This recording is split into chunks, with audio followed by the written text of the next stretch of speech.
Continuing our countdown of the worst Britons of 2025 as voted by the outspoken audience on YouTube in your millions throughout the year. And I thank you for those votes every single week. And at number 9, a figure who in the past was a beloved Briton, but that's all changed since Megxit. It's Prince Harry, who Leo Curse remarkably this year actually went down in the public's estimations even further. And I think in part, Leo, it was because of the desperation of this guy, who is now prepared to sell his soul to go and spread his woke bullshit in front of a group of Canadian real estate agents. He's that desperate. I mean, this is someone who, once he left the British royal family, claimed that he wanted to change the world, that it was all about humanity. And now he'll sell himself for a couple of $100,000 to speak to a group of real estate agents. I mean, good Lord, things have collapsed. Yeah, I mean, this is some, like, Prince Harry. You know, he's a prince. It's a pretty easy job being a prince. It's quite hard to get fired. You know, Prince Andrew managed it, but you know, it's unless you do something extreme, it's pretty hard to get fired. You're literally in that job as a birthright. And I think it gave Prince Harry, and this has happened to other princes as well, it gave him an inflated sense of his own capabilities. And he thought he could do any job just as well as he could be a prince. So, you know, we flounced off to Netflix and Spotify and started creating content with Meghan. And, you know, obviously I'm not casting aspersions. I'm a much less successful content creator than Prince Harry and Meghan. But you're really not, Leo. You're really not. And that's the extraordinary thing. And imagine if you'd had the budget and you'd had the platforms that they had, and yet nothing could stick. I mean, indeed, this was probably the worst moment of the year.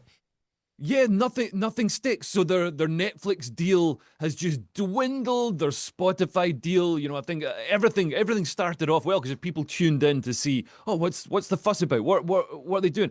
I don't know if you watched any of Meghan's cooking show, but it was just it was just her arranging like crudités on a platter around a tub of hummus. It was, you know, I can do that, and I'm not a chef. So yeah, he's really sort of floundered since then. So I'm not surprised. I mean, if I could get a job speaking to Canadian realtors for a couple $100,000, oh my God, I would be on that. I'd be there in a second. I'd pay for my own bus fare.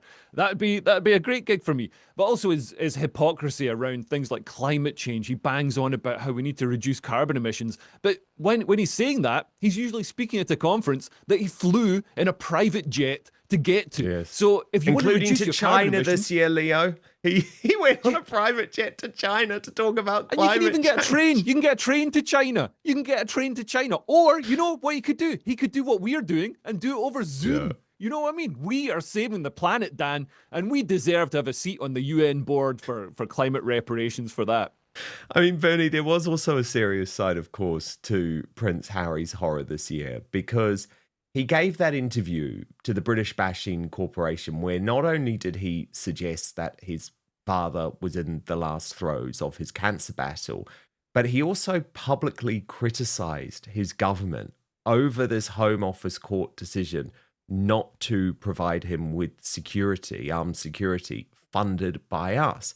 It put his dad, who is battling cancer, in just the most terrible position.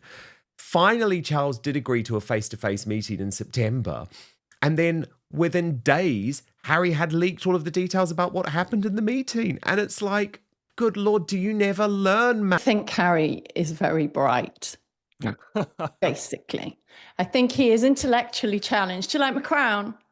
We're talking about... I love it. You're far more of a princess than Meghan Markle would ever be, Bernie. Well, exactly. And I can also chop crudités and put them on a plate nicely. But if we're doing royalty, I'm wearing a crown. But basically, Harry is a very bright, and he's grown up all his life thinking he has this extraordinary amount of power, and he doesn't. And I think what he's tried to do is manipulate every situation without the brains to do it. I also think Meghan tries to manipulate every situation because she also thinks she has more power than she actually does. And every time they do something, they just fall flat on their face. What he did over his father was appalling. I also think right at the beginning, the Oprah interview was appalling. I think they make the most dreadful errors. And now I hear, I'm fed this by the mainstream media, that they're trying to come back. And apparently, when he gets his royal protection back, he wants to come back to the UK. And apparently she's not opposed to it either, because there are some business things she could do here. Oh, no. Please, God, no. Please, I know, God, I thought no. we got rid of them. But I mean, no, I think it will happen, won't it, Leo? Because the problem is they need this proximity to Britain and the British royal family for them to have any type of commercial cachet anywhere else in the world. Absolutely. Yeah, and they've got huge expenses. You know, they didn't. I mean, if I was leaving the royal family, I might get like a 2-bedroom flat somewhere. You know, a nice cottage somewhere. But they spaffed all this cash on this huge mansion in Montecito? Montecito, yeah. Montecito, and it's the poshest part of California, which is, you know, the most expensive part of a very expensive country.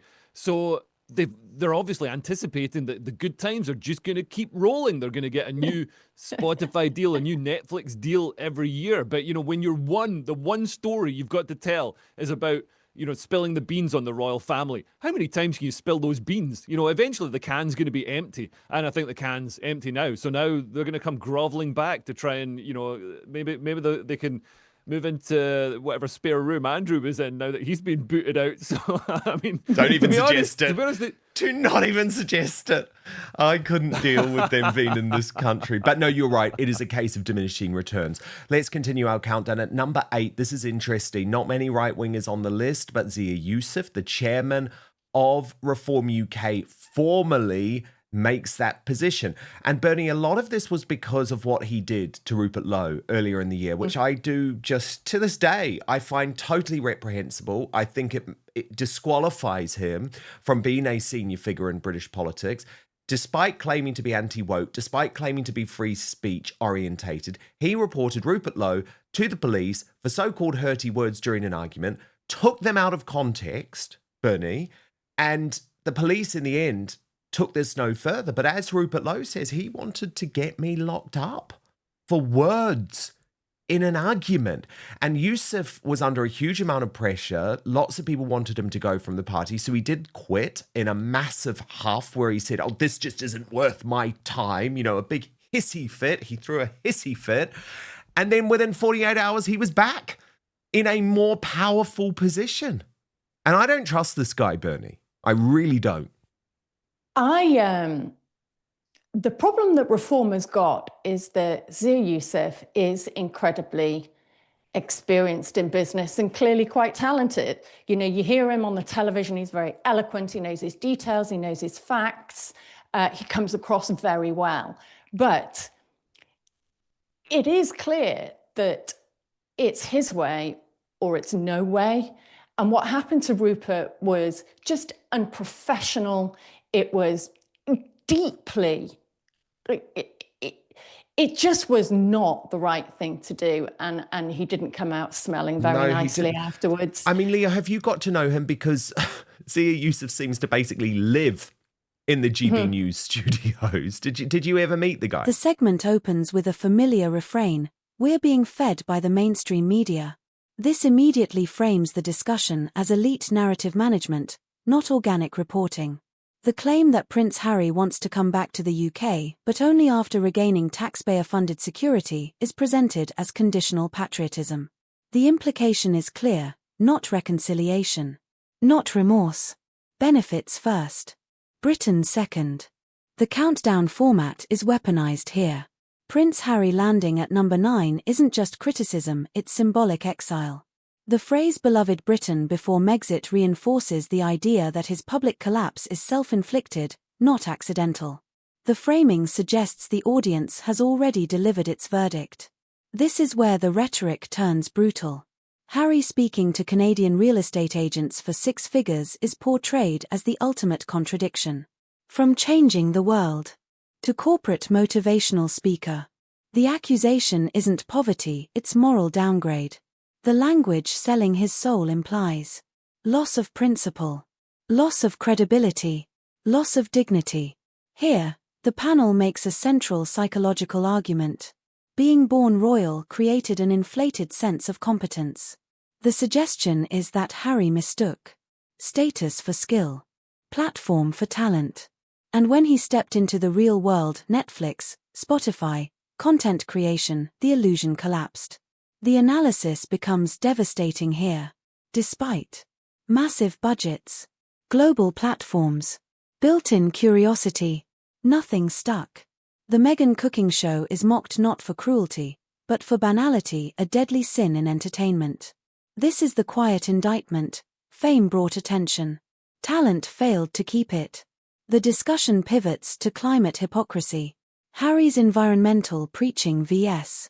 private jets, long-haul flights, performative activism. The panel isn't denying climate change, they're attacking elite exemption. The message, rules for you, not for me. This is the most emotionally charged section. Harry's public comments about King Charles' health are framed as reckless, self-centered, deeply inappropriate.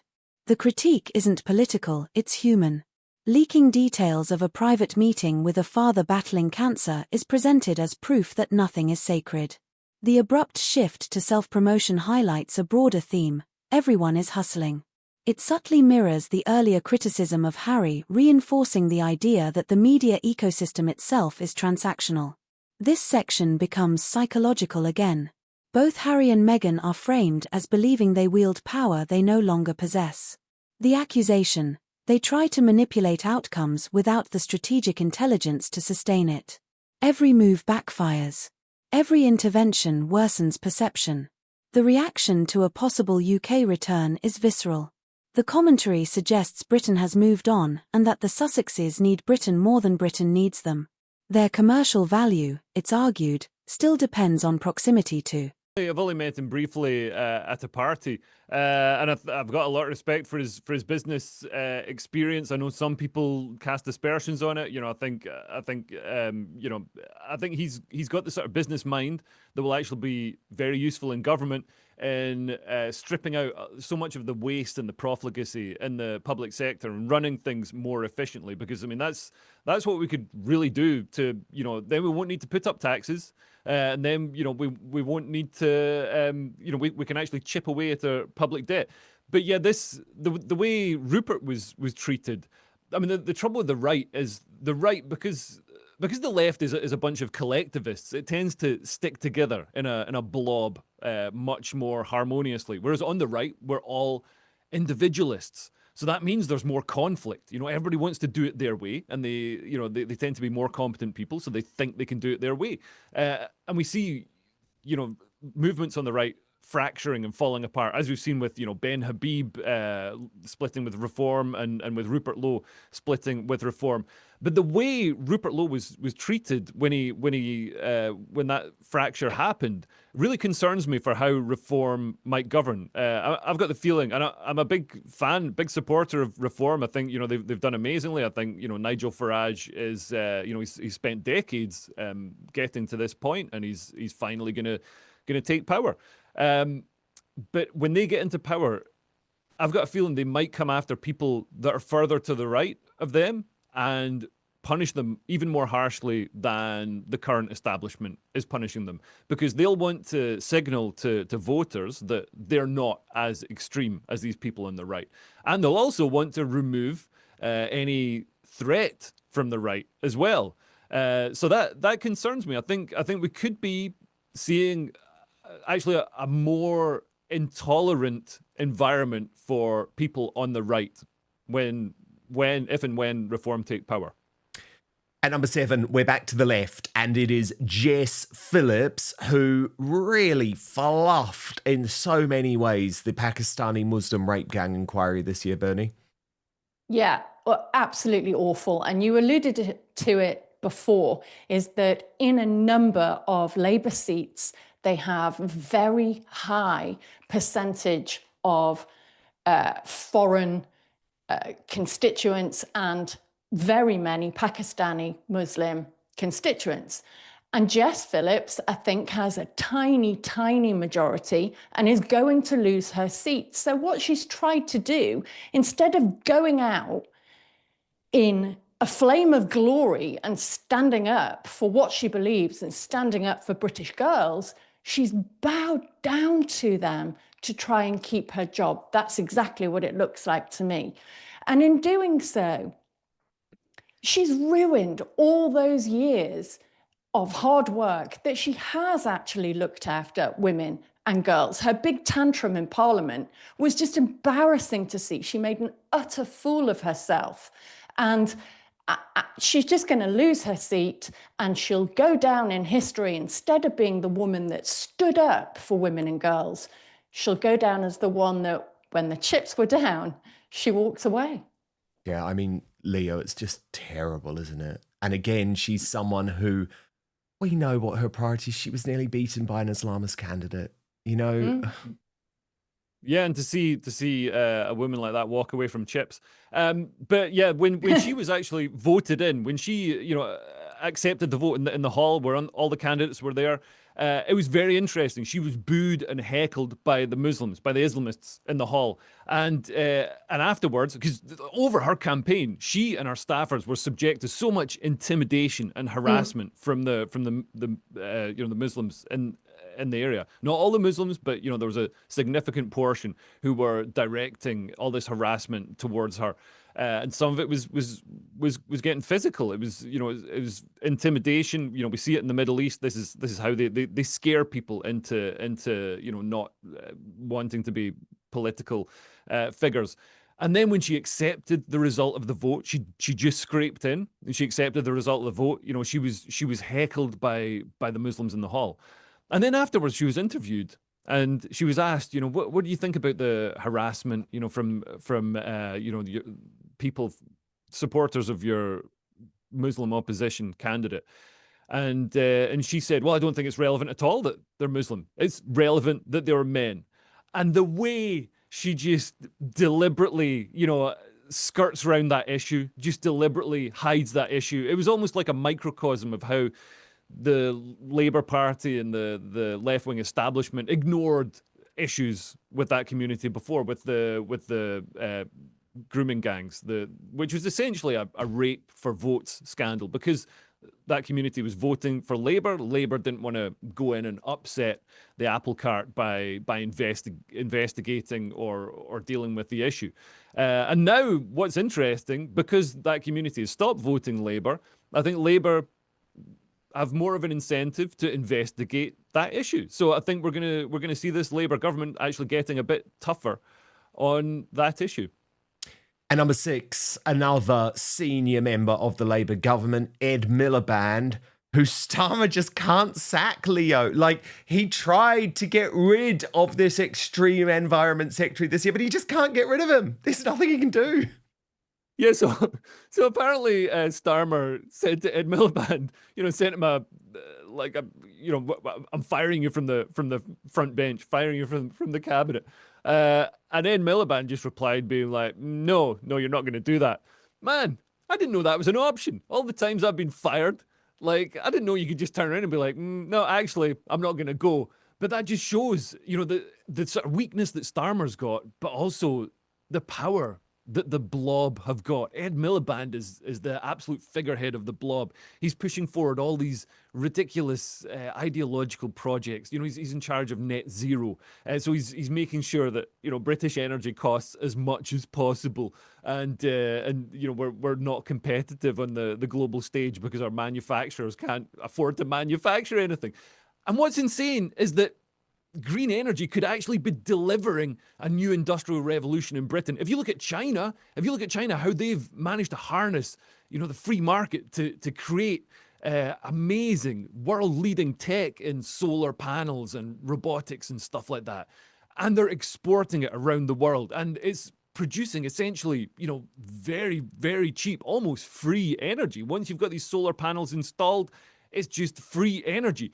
You think Britain, with our heritage in creating the modern world, we'd be leading that. But no, net zero is always just a way of bringing in communist controls and regulations that hurt Britain. It's never a way to make us leaders on the world stage. And this is where Ed Miliband has absolutely unforgivably dropped the ball. Totally. We're into the top 5 of the worst people, the worst Britons of 2025. No surprise here, Calamity Lammy, who, again, was rewarded, Bernie, rewarded with a promotion to the most second powerful man in the country as a result of his incompetence this year. You just couldn't make it up, could you? The man who believes that other men can grow a cervix and become a woman with hormones and stuff, which is what he said on LBC radio, is now in charge of justice. What can you even say on that when one of his first jobs is to remove an over 800-year-old right from us of jury trials, and then say it's to clear up the court system, which is a complete and utter lie. It's an absolute lie. It's unfathomable to me that this man can be in charge of justice in the UK. Absolutely. I mean, Leo, he's always been so stupid, though. Like, the mastermind appearance, it's not like we've ever not known this. And unfortunately, it does show, doesn't it? If you call people Nazis for voting Brexit in the Labour Party, if you call Donald Trump a far-right extremist and compare him to Hitler, you're going to reach the top.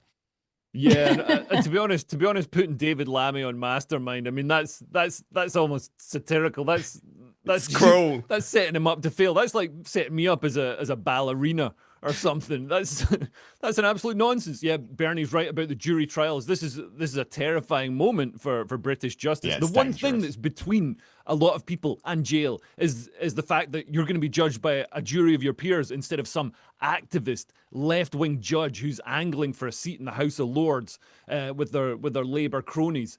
And we've seen, so many times. There's is it Jamie Michaels, the guy who made some very valid points in the wake of the Southport attack and was then prosecuted, reported by the Labour Party, reported by a politician to the police, and then prosecuted, and a jury took 17 minutes to clear him. There was no way he was going to jail unless, if he didn't have a jury trial, that judge would have been like, yep, you're going to jail. Totally. Like Lucy Connolly, you're under getting massive 32 political months. pressure. Totally agree.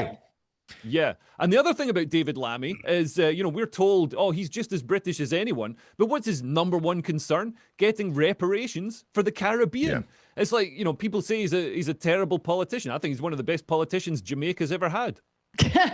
The monarchy, British media, royal symbolism. Without that, the brand withers. This is framed as a classic celebrity mistake, spending as if relevance is permanent. A lavish Montecito mansion symbolizes overconfidence, assumed endless deals, failure to plan for decline. And when your only story is royal grievance, eventually, the cupboard is bare. The metaphor of spilling the beans lands hard. Once everything has been said, there's nothing left to sell. And that's the danger of grievance-based branding. The countdown moves beyond Harry, but the pattern stays the same. Moral posturing, power plays, suppression framed as virtue. From Reform UK infighting, to Labour's handling of free speech, policing, and justice. The underlying accusation, authoritarian instincts wrapped in righteous language. The Jess Phillips segment centres on selective bravery, standing up when safe, backing down when costly. The commentary suggests political survival has replaced moral consistency, especially when votes are at stake.